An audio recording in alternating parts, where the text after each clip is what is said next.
تازه او بد خبر د شپږیزې سیالیو مراسم ولې وځنډول شو د هر سره په دغه ویډیو کې وګورئ.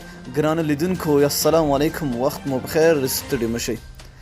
د افغانستان کرکټ بورډ تازه په خپاره کړې خبر کې ویلي دي چې د شپږیزې کرکټ لیګ سیالیو د پرانیستې مراسم سبا ورځې ته وځنډول شو.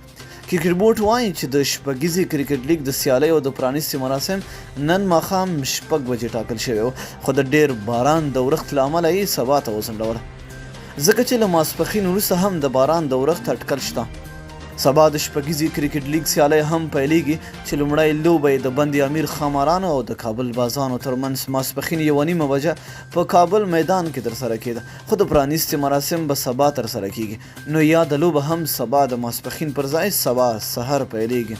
کرکټ بورډ په خپله خبرپاڼه کې وایي چې سبا سحر 9 بجې به د بند امیر خامارانو او کابل بازانو ترمنځ د شپږیزې کرکټ لیګ سیالیو لومړۍ لوبه ترسره شي او ماښام 6 بجې به د یاد لیګ د پرانیستې مراسم ترسره شي. د یادولو ده چې د شپږم پړاو شپږیزې لیګ کې د امون هنګان، د مس عینک اتلان، د بند امیر خاماران، د موز ساتونکي د سپین غر زمریان او د کابل بازان لوبډلې شامل دي چې شاپور زدران، محمد نبی، راشد خان، ګلبدین نایب، شفیق الله، شفق او اصغر افغان لوبډل مشران دي.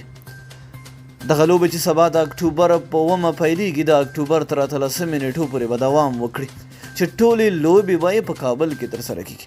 سبا په لومړۍ ورځ یوه لوبه او پیلو به یوه لوبه ده، نورې به هره ورځ 2 لوبې ترسره کیږي چې یوه لوبه یې سهار 9 بجې او دویمه لوبه به یې ماسپښین 2 بجې پیلیږي. یاد دې وي چې دغه سیالۍ د افغانستان ملي ټلویزیون په ژوندۍ بڼه خپروي.